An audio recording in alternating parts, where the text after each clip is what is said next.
श्री महाप्रज्ञ गुरुवे नमः।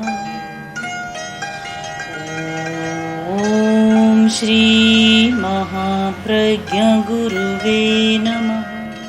सब जगह मूल्यों की चर्चा है कि हम मूल्यों का विकास कैसे करें, अर्हता का विकास कैसे करें और जीवन में योग्यता का विकास कैसे करें। इसका मूल्य है, योग्यता का अर्हता का मूल्य है। जहाँ तक मेरा अनुभव है, योग्यता का विकास जीवन शैली पर बहुत निर्भर है कि जीने की शैली हमारी कैसी है, इस पर ध्यान जाना चाहिए। जीवन शैली का एक सूत्र है चरित्र का विकास और उससे जुड़ा हुआ सूत्र है स्वास्थ्य का चरित्र के प्रति जागरूकता और स्वास्थ्य के प्रति जागरूकता। मैं दोनों को अलग नहीं देखता हूँ। जहाँ जहाँ चरित्र का प्रश्न आता है तो मेरे सामने स्वास्थ्य का प्रश्न भी आ खड़ा होता है। जिसका स्वास्थ्य अच्छा है वह चरित्रवान हो सकता है और जिसका स्वास्थ्य अच्छा नहीं है वह चरित्रवान भी नहीं हो सकता। आप स्वास्थ्य को सीमा में न बांधें कि केवल बस अट्टा कट्टा शरीर है, स्वस्थ है, यह कोई स्वास्थ्य का लक्षण नहीं है। स्वास्थ्य का लक्षण जो आयुर्वेद के आचार्यों ने और आजकल भी इस पर काफ़ी लिखा गया अच्छा, और जो आचार्यों ने किया उसका यह है कि जिसकी इंद्रियां शांत, मन शांत, भाव शुद्ध, वह व्यक्ति स्वस्थ होता है। जिसका मन अच्छा नहीं, स्वस्थ नहीं होता, मन अच्छा नहीं तो चरित्र का विकास भी नहीं होता। एक मुनि जी ने एक संवाद लाकर सामने रखा पढ़कर, और एक तरह से मन में प्रकंपन हो गया, और ऐसा प्रकंपन हुआ कि जो और विचारने के लिए प्रेरित करता है। उसमें था कि एक वायु सैनिक ने पता नहीं कैसे होता है अपनी पत्नी की हथौड़े मार मार कर हत्या कर दी। अपने 2 बच्चों, एक लड़की और एक लड़के की भी हत्या कर दी। स्वयं हत्या के लिए प्रयत्न कर रहा था और सारा वातावरण खुल गया। कैसे हो सकता है? ये बीमार आदमी ही कर सकता है, स्वस्थ आदमी कभी ऐसा आचरण नहीं कर सकता। मैं तो मानता हूँ स्वास्थ्य और चरित्र दोनों को एक साथ देखें। आचार्य तुलसी ने दिल्ली में अणुव्रत की चर्चा करते हुए एक चार्ट प्रस्तुत किया था कि स्वस्थ समाज और रुग्ण समाज, स्वस्थ व्यक्ति और रुग्ण व्यक्ति। स्वस्थ व्यक्ति ऐसा कभी नहीं कर सकता क्योंकि उसका शरीर भी स्वस्थ है, और शरीर स्वस्थ कब होता है कि जब मन स्वस्थ होता है, और मन स्वस्थ कब होता है जब भाव स्वस्थ होता है। जब हम स्वास्थ्य की चर्चा करें तो भाव तक जाना चाहिए कि जिसका भाव शुद्ध है, सकारात्मक है, सारा दृष्टिकोण विधायक पॉजिटिव है, वह आदमी स्वस्थ हो सकता है। तो फिर चरित्र भी भाव तक, यानी भाव चरित्र का भी केंद्र है और स्वास्थ्य का भी केंद्र है। दोनों एक जगह मिल जाते हैं, दोनों बिंदु वहाँ मिलते हैं।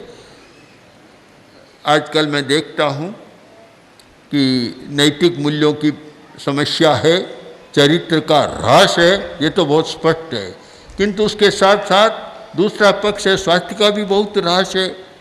मुझे आश्चर्य होता है कि 30 और 40 वर्ष की अवस्था के युवक हार्ट प्रॉब्लम या हार्ट अटैक या हार्ट फेल्योर के द्वारा कितने मौत की घाट चले जाते हैं।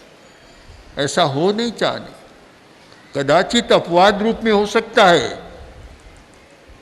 कि जब यौगलिकों में एक आया कि एक एक युवक मर गया तो एक सब में आश्चर्य हुआ कि हमारी परंपरा में, हमारी जीवन शैली में अकाल मृत्यु नहीं होती, और ऐसा क्यों हुआ?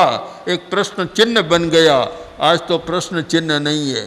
आए दिन युवकों की बात सुनते हैं कि 40 वर्ष में चला गया, 42 वर्ष में चला गया, छोटी अवस्था में चला गया। ऐसा क्यों होता है? इस समस्या पर विचार करना चाहिए। कोरा अवस्था से युवक होना कोई बहुत बड़ी बात नहीं है, वह तो स्वाभाविक बात है। युवक में क्या चिंतन होना चाहिए कि ऐसा क्यों होता है, जबकि हमारे हार्ट में बहुत शक्ति है, बहुत लंबे समय तक काम कर सकता है।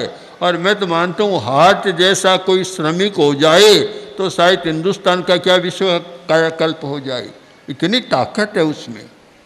फिर क्यों चले जाते हैं?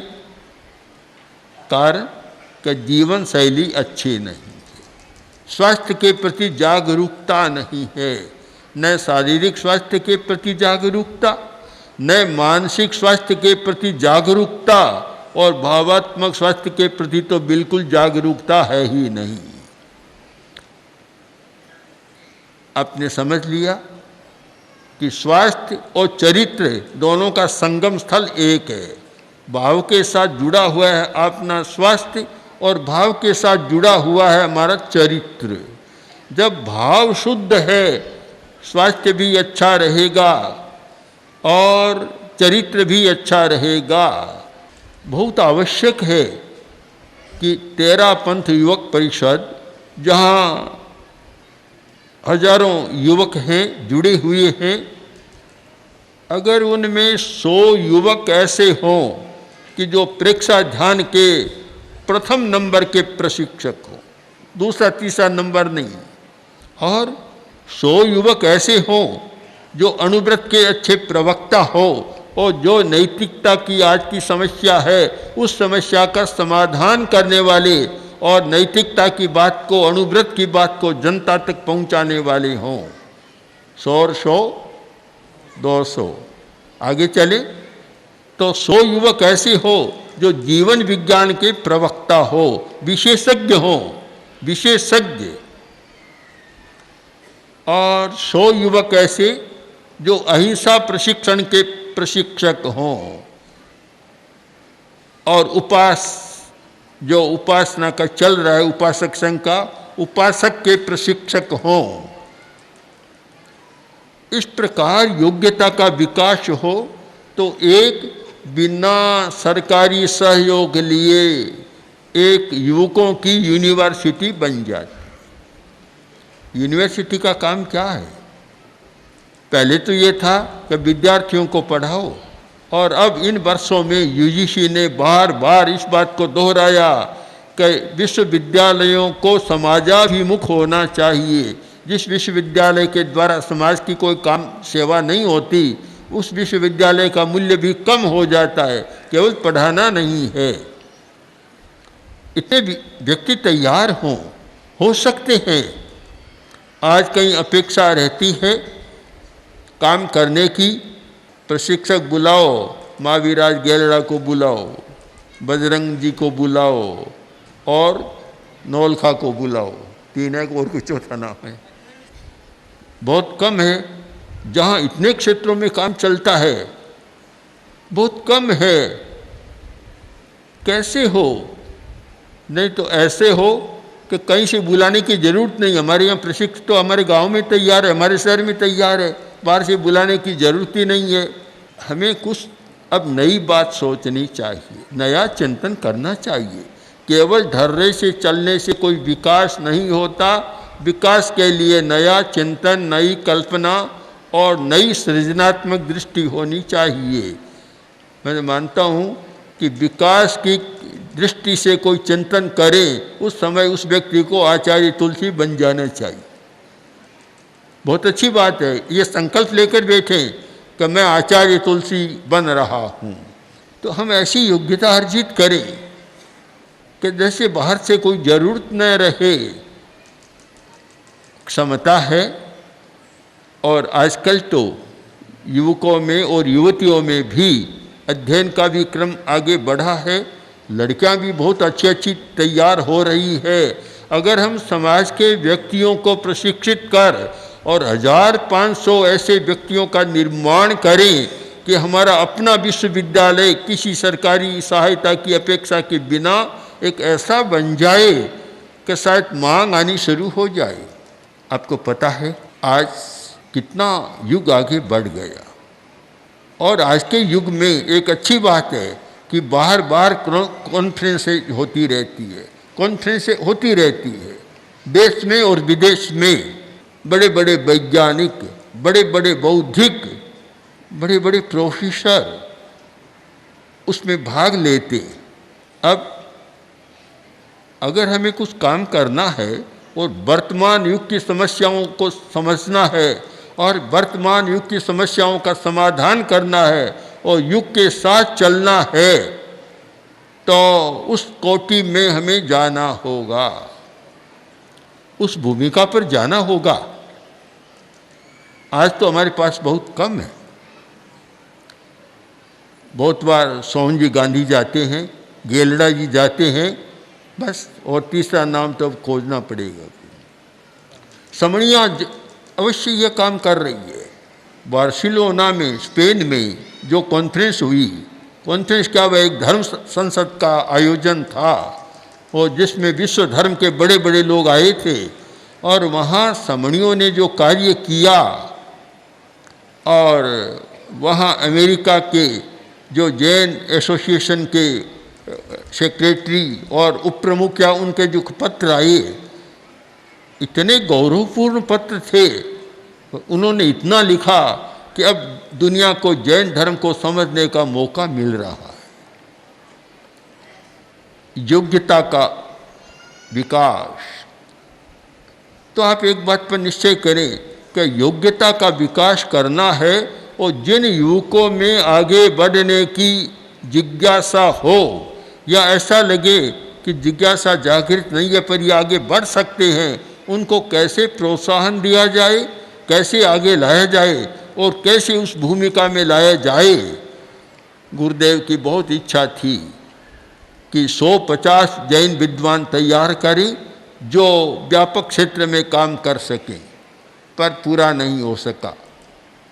प्रयत्न भी हुआ पर काम आगे बढ़ नहीं सका, क्योंकि एक समस्या तो यह है कि शायद धन के प्रति और पदार्थ के प्रति, भोगों के प्रति आज के मानस में जितनी लालसा है, अतीत में शायद थी या नहीं, खोज का विषय है।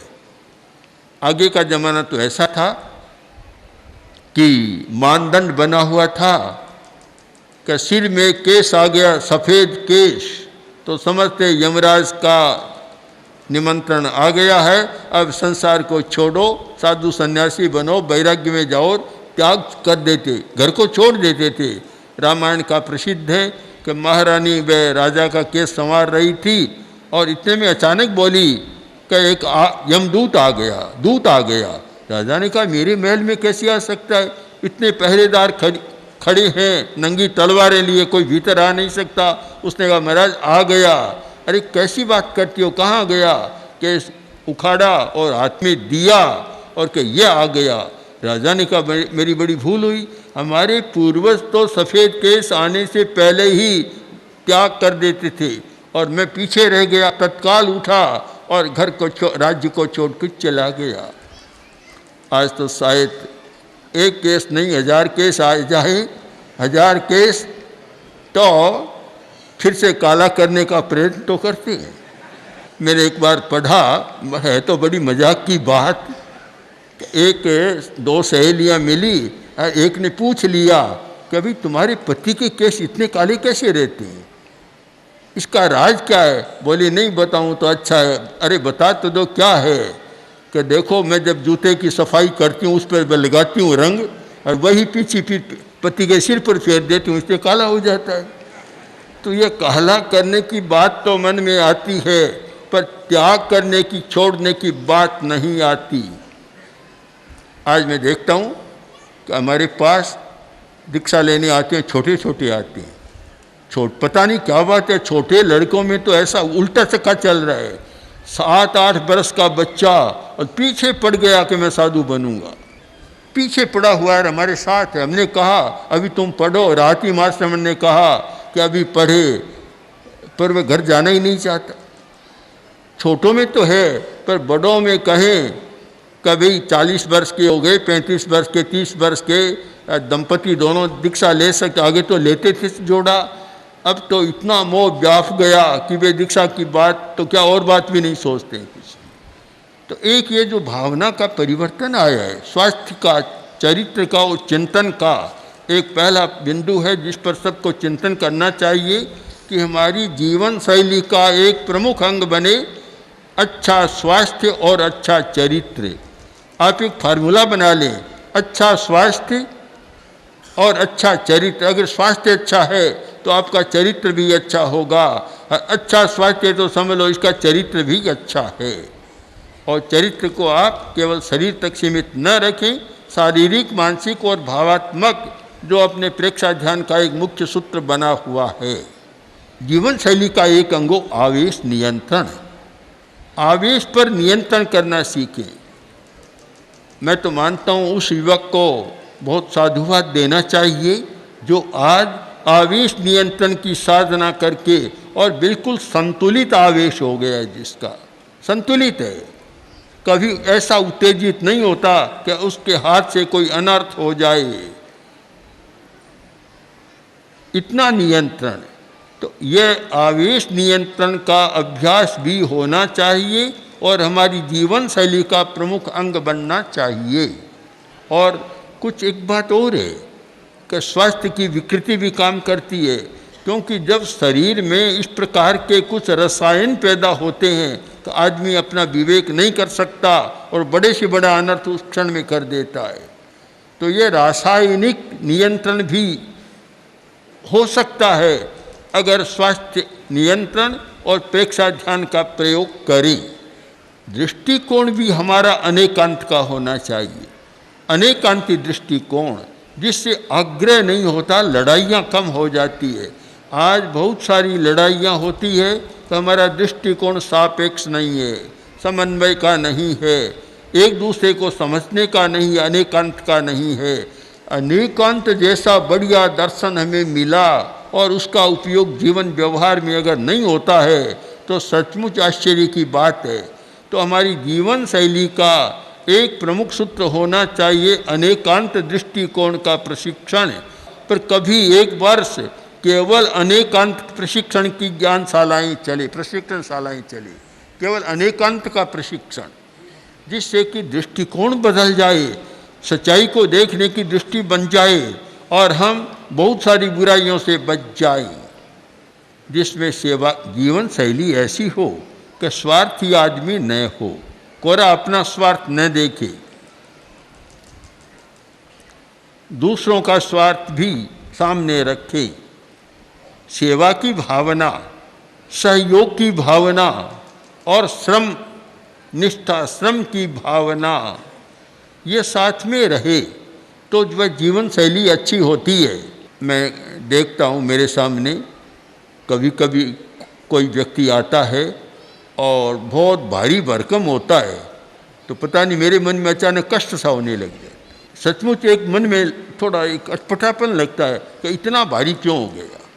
अगर यह श्रम करता और आलस्य नहीं करता और खान पान का संयम करता और कुछ अपने शारीरिक स्थितियों को बदलने का प्रयत्न करता तो आदमी को इतना भारी नहीं होना पड़ता। भारी होना सबसे बड़ी बीमारी है, और बीमारियां तो बीमारी एक आती है, और यह भारी होना, चर्बी बढ़ जाना तो बीमारियों का घर है, अड्डा है कि और बीमारियों को निमंत्रण मिल जाए। तो मैं मानता हूँ कि सब लोग चिंतन करें।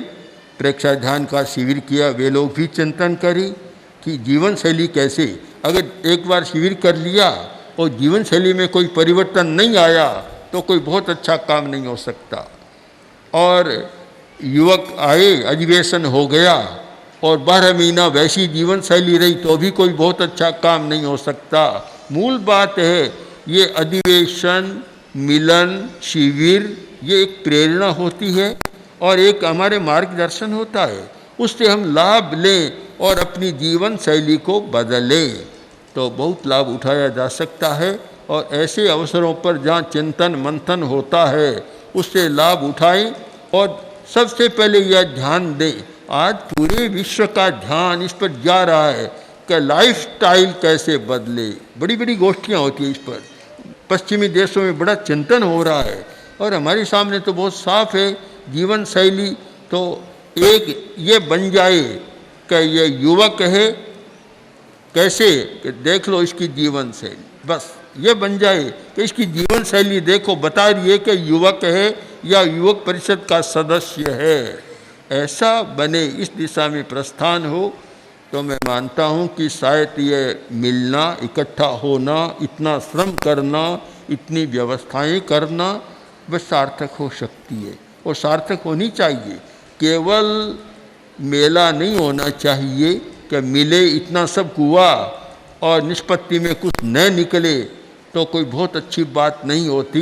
इसलिए सब लोग इस पर चिंतन करें, क्योंकि सेवा की बात जो मैंने कही, और जब यह युवक रत्न का था, बहुत वर्षों से मुझे जस नहीं रहा था। यह रत्न रत्न तो ठीक बात है, दिया और छुट्टी हो गई बस, किंतु ऐसा होना चाहिए कि जो मिला जीवन भर उसके साथ रहे।